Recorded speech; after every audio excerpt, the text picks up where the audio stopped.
है जिसमें बम है, यानी ये विमान ईरान से, जी हां, विमान ने ईरान से उड़ान भरी थी और इस विमान में बताया गया बॉम्ब है और बॉम्ब वाला विमान भारत में घुसाया और उसके बाद 45 मिनट तक भारत के आसमान में उतरने, आसमान से नीचे दिल्ली लैंड करने की जिद करता रहा। जरा रिपोर्ट देखिए।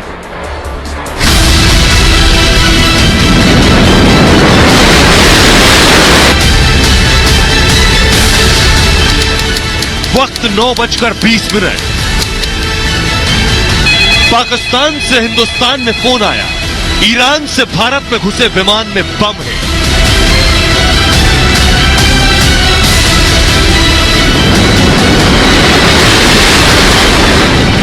इस खबर के बाद देश में हड़कंप मच गया। और इस वक्त की बड़ी खबर आपको बता दें, बड़ी खबर सूत्रों के हवाले से, ईरानी विमान में बम की सूचना से हड़कंप मच गया है। ईरान का विमान भारत के वायु क्षेत्र में घुस चुका था। बम की खबर ने यात्री विमान के हाईजैक होने के शक को और बढ़ा दिया था। बम वाला विमान देश की राजधानी दिल्ली में उतरना चाहता था। कर दिया जम्मू के बाद चंडीगढ़ उतरने का, लैंड करने का ऑफर मिला था, लेकिन पायलट ने साफ इनकार कर दिया, जिसके बाद लगातार सवाल ये बना हुआ है कि आखिर क्यों दिल्ली में ही ये विमान उतरना चाहता था। सभी के दिमाग में कंधार हाईजैक की तस्वीरें घूमने लगी। एक्सपर्ट विमान में बम और आतंकी मौजूदगी से इनकार नहीं कर रहे थे। बम वाला विमान भारत के आसमान पर मंडरा रहा था। लाहौर एटीसी ने कैसे पता लगाया, इसका लाहौर से क्या लेना देना है, लाहौर को कैसे पता लगा? क्योंकि अगर वो ईरान से आ रहा है तो क्या वो पाकिस्तान के ऊपर से आया? ऐसी बात तो नहीं है। अगर पाकिस्तान से ऊपर गया तो डायरेक्टली चाइना जा सकता है, उसको दिल्ली से जाने की जरूरत नहीं है। और आइए आपको चारों तरफ एक्सपर्ट बैठकर अपनी राय दे रहे थे। सबसे पहले आपको मैप के जरिए बताते हैं, देखिए कहां से विमान आया। फुल स्क्रीन लीजिए जल्दी से मैप, कहां से विमान आया जो कि भारत में घुसा था। ये आप देख रहे हैं, ईरान से विमान चलकर ये देखिए दिल्ली में घुसा, ईरान से पाकिस्तान होते हुए दिल्ली में गया। ये बात सामने आई 45 मिनट तक। ये देख रहे हैं आप, ईरान से चला और किस तरह से ये दिल्ली में घुसा विमान। आइए अब आपको पूरी कहानी बताते हैं। जैसे ही ये विमान दिल्ली के हवाई क्षेत्र में पहुंचा, उसके बाद एयर ट्रैफिक कंट्रोल एक चीज होती है, एटीसी पर बताया गया और पाकिस्तान से खबर आई। ये देख रहे हैं आप, ये है एटीसी। इस तरह से होता है एयर ट्रैफिक कंट्रोल, जिससे हवा में उड़ने वाले जहाज का पूरा कंट्रोल रखा जाता है। एटीसी को विमान पाकिस्तान के एयर स्पेस से दरअसल भारत में घुसा था। उसके बाद ये एक ईरानी महान एयर की फ्लाइट थी जिसमें बताया गया बॉम्ब है, इस विमान में बॉम्ब है और यह भारत में घुस चुका था। सूचना मिली इस ईरानी विमान में बम मौजूद है। दिल्ली एयर ट्रैफिक कंट्रोल को यह इनपुट दिया गया, पाकिस्तान से इनपुट आया कि यह जो विमान भारत में घुसा इसमें बम है। यह बम का इनपुट लाहौर एटीसी से भारत आया था। सुबह करीब 9:20 पर बम की कॉल हिंदुस्तान में आई है।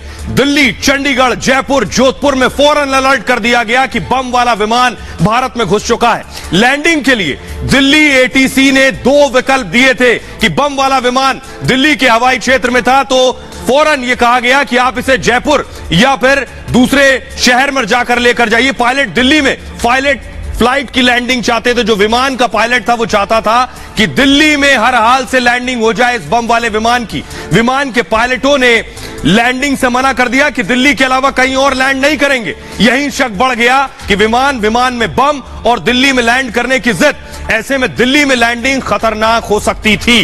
पायलटों की दिल्ली लैंडिंग की जिद पर अलर्ट दिया गया और भारतीय वायुसेना ने तुरंत मोर्चा संभाल लिया। उसके बाद आपको बताऊं, फाइटर जेट्स सुखोई ने ईरानी विमान को चारों तरफ से घेर लिया। आइए अब आपको बताऊं कैसे, कहां से कहां जाने वाला था। देखिए जरा कैसे विमान उसके पीछे लगे। मैप डालिए, मैप दिखाइए। ये आप देख रहे हैं एटीसी ने बम वाले विमान को कहां जाने को कहा। उन्होंने कहा कि जो कि दिल्ली के हवाई क्षेत्र में थे उनसे कहा गया आप चंडीगढ़ चले जाइए या फिर जयपुर चले जाइए। उन्होंने चंडीगढ़ और जयपुर जाने से मना कर दिया। और आइए अब आपको बताते हैं उस दौरान डिफेंस एक्सपर्ट्स क्या कह रहे थे, सुनिए जरा। तेहरान से गंजौर चीन में जा रहा था और इसको बम स्केयर दिया गया और इसमें परमिशन लेने की कोशिश की इसने कि मुझे लैंड किया जाए भारत के एयर स्पेस में। और जब ये भारत में था तो इसको परमिशन दी गई कि आप जयपुर या चंडीगढ़ लैंड करें, मगर ये नहीं माना और ये इंसिस्ट करता रहा कि मुझे जो है दिल्ली में ही लैंड करने की परमिशन दे। तो इसमें बड़ा शक हुआ। और इसके साथ साथ जो ईरान की एयरलाइंस थी और ईरान की जो अथॉरिटी थी उनके साथ भी बातचीत हुई हुई तो उन्होंने भी बताया कि इसके अंदर कोई बम स्केयर नहीं है। तो ऐसे में जो भारत के वायु सेना के सुखोई 30 MKI है उसको एस्कॉर्ट किया और भारत की एयर स्पेस से इसको बाहर धकेल के आए। और देखिए, जब ये बम वाला विमान भारत में था तो फौरन हमारे लड़ाकू विमान सुखोई ने टेक ऑफ किया। सुखोई ने उड़ान भरी उस विमान के पीछे जिसमें बम था। 2 विमान सुखोई विमान 2 पीछे लग गए उस विमान के जिसमें बम था। देखिए जरा सुखोई ने कहां से उड़ान भरी, मैं आपके जरिए आपको दिखा रहा हूं। ये सुखोई दोनों अलग अलग जगह से उड़ान भरी है। ये आप देख रहे हैं दिल्ली में था ये विमान, लेकिन पंजाब और जोधपुर से 2 सुखोई विमान ने उड़ान भरी, कोई खतरा ना हो रक्षा और सुरक्षा के लिए। आइए अब आपको बताऊं कि भारत के लड़ाकू विमान ने आखिर क्या किया जब दोनों विमान आखिर ईरान के विमान के पीछे लग गए। तो भारत के आसमान में आपको बताऊं, जैसे ही बम की खबर मिली एयरफोर्स ने फौरन मोर्चा संभाल लिया और मैदान में सुखोई जंगी विमानों को उतार दिया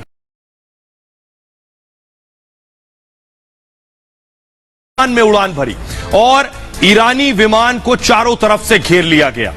काफी देर तक ईरानी विमान आसमान में उड़ता रहा और सुखोई विमान उसका पीछा करते रहे। हालांकि इस दौरान सुरक्षा को देखते हुए ईरानी विमान और फाइटर जेट्स के बीच पर्याप्त दूरी थी।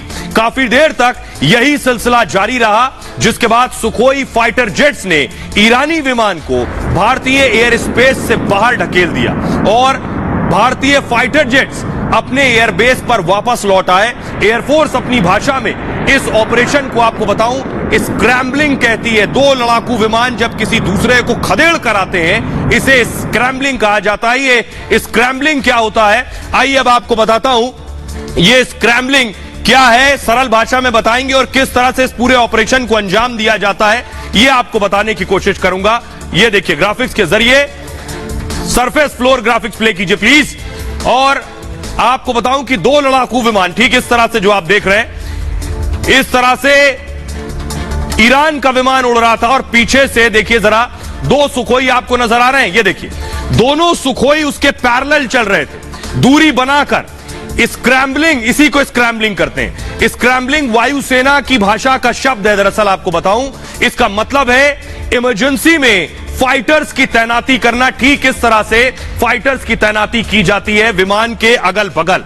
और क्योंकि खबर यह थी कि ये जो विमान उड़ रहा है इसमें बॉम्ब है और ये भारत में घुसा है, भारत के आसमान में उड़ रहा है, इसलिए दोनों लड़ाकू विमान भेजे गए और तैनाती के साथ आपको बताऊं एक्शन के लिए फौरन तैयार रहते हैं पायलट्स। इमरजेंसी में तैनाती के लिए समय लगता है और सबसे पहले एयरक्राफ्ट क्रू तैयार होता है।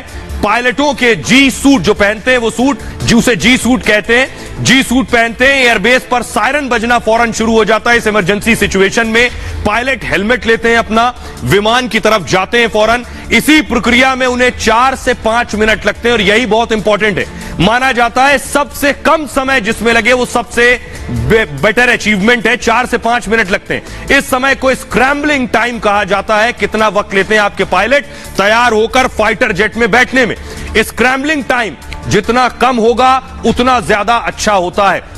उड़ान भरते ही लड़ाकू विमानों ने देखिए ठीक इस तरह से मोर्चा संभाल लिया जैसे ये लड़ाकू विमान आपको उड़ते नजर आ रहे हैं। यानी आपके देश में अगर कोई हवा में इस तरह की चीज है जिसमें कोई लड़ाकू विमान है, कोई विमान है जिसमें बॉम्ब है, आतंकी है, तो लड़ाकू विमान उनको घेर कर आपके देश की सीमा से बाहर करते हैं। खतरे को एयरक्राफ्ट पूरी तरह से घेर लेते हैं। किसी तरह का भी आसमानी खतरा हो सकता है। भारतीय वायुसेना पहले चेतावनी देती है, इन्हें भी बाकायदा चेतावनी दी। लैंडिंग या एयर स्पेस छोड़ने को कहा जाता है कि आप फौरन यहां से निकलिए। चेतावनी नहीं मानने पर फिर उसके बाद एक्शन शुरू होता है। स्क्रैम्बलिंग ने ही एयर स्पेस छोड़ने पर मजबूर किया और उसके बाद यह विमान यहां से निकल के देखिए जरा, यह विमान बम वाला विमान यहां से निकलकर कहां पहुंचा, भारत के हवाई क्षेत्र से जब निकला है उसके बाद यह पहुंचा है चीन। वो जरा तस्वीरें दिखाइए, मैप दिखाइए फास्ट।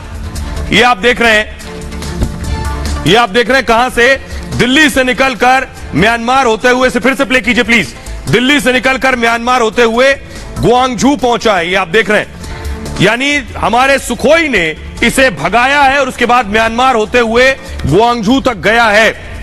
आइए, लेकिन अब आपको दिखाने जा रहा हूं जब ये लैंड हुआ चीन में जिसमें बताया गया बम है। ये देख रहे हैं आप विमान, ये विमान लैंड हुआ, इसमें जो यात्री सवार थे वो निकलकर बाहर आए। लेकिन दूसरी तरफ देखिए यहां बड़ा काफिला, फायर ब्रिगेड, इसके अलावा एम्बुलेंस मौजूद थी यहां पर, क्योंकि इस विमान में बम की खबर सिर्फ भारत में नहीं थी, चीन में भी थी, म्यांमार में भी थी, पाकिस्तान में भी थी, ईरान में भी थी। तो 4-5 देश में हड़कंप मचा हुआ था कि एक विमान में बॉम्ब है। ये तस्वीरें आप देख रहे हैं किस तरह से लोग वहां मौजूद हैं और यहां एम्बुलेंस और फायर ब्रिगेड्स मौजूद है। लेकिन अब आपको बताता हूं 45 मिनट तक जो उधम हुआ, जो हंगामा और हड़कंप मचा, इसमें आखिर सच क्या है, हकीकत क्या थी चीन में उतरने के बाद, ये आपको बताता हूं। देखिए जरा, तो आसमान में ईरानी विमान घेरे में था। दरअसल जब आसमान में था, सुखोई विमानों ने घेर लिया और उसे खदेड़ा। भारतीय पायलट एक्शन के लिए पूरी तरह से तैयार थे। कुछ ही देर में ईरानी एजेंसियों का कॉल आया उन्हें। प्लेन में बम की खबर को ईरान ने कहा कि यह निकली है, वो एक गलत कॉल थी। विमान को चीन की तरफ उड़ने को कहा गया और म्यांमार होते हुए विमान की लैंडिंग चीन में हो गई। विमान की लैंडिंग ग्वांगझू एयरपोर्ट पर की गई और चीनी एयरपोर्ट पर भी हाई अलर्ट नजर आया। तस्वीरें भी मैंने आपको दिखाई। विमान ने तेहरान से ग्वांगझू की दरअसल उड़ान भरी थी और वो अपने डेस्टिनेशन पर पहुंच गया। लेकिन एक खबर, इस तरह की खबर के बाद, अफवाह के बाद, कैसे 4 से 5 देश में हड़कंप छा गया था। आइए अब आपको बताऊं किस तरह भारतीय वायुसेना, कैसे भारतीय लड़ाकू जहाज ने और हमारे फायर फाइटर्स ने किस तरह से खदेड़ा। ये पहली बार नहीं है, इससे पहले भी ऐसे ही खदेड़ा। ये आप देख रहे हैं, ये अभिनंदन ने मिग के जरिए खदेड़ा था पाकिस्तान के F-16 को। आपको याद होगा, अभिनंदन ने भी इसी तरह से, जो आज हुआ है सुखोई में, ठीक इसी तरह अभिनंदन ने भी पाकिस्तान के लड़ाकू जहाज को बाहर न सिर्फ भगाया बल्कि मार गिराया था। 27 फरवरी 2019 को पाकिस्तान ने भारत में घुसने की कोशिश की थी। पाकिस्तानी लड़ाकू विमान F-16 सीमा पार करके नौशेरा सेक्टर में दरअसल घुस आए थे। उस वक्त पाकिस्तानी फाइटर जेट्स 8000 फीट की ऊंचाई पर उड़ रहे थे। जानकारी मिलते ही वायुसेना की स्क्रैम्बलिंग शुरू हो गई फौरन। जो शुरू में मैंने आपको बताया स्क्रैम्बलिंग क्या होती है। भारतीय पायलटों ने अपने हेलमेट पहन लिए। मोर्चे पर मैदान में सुखोई और मिग 21 को फौरन उतारा गया। मिग 21 खुद स्क्वाड्रन लीडर अभिनंदन उड़ा रहे थे। उस वक्त विंग कमांडर ने अपने साथियों को रेडियो पर फौरन मैसेज दिया कि इसे मैं खदेड़ता हूं। यह अभिनंदन का मैसेज था, यह मेरा शिकार है, यह अभिनंदन ने कहा। अभिनंदन के साथ ही दूसरे साथी सुखोई पर उस वक्त मौजूद थे।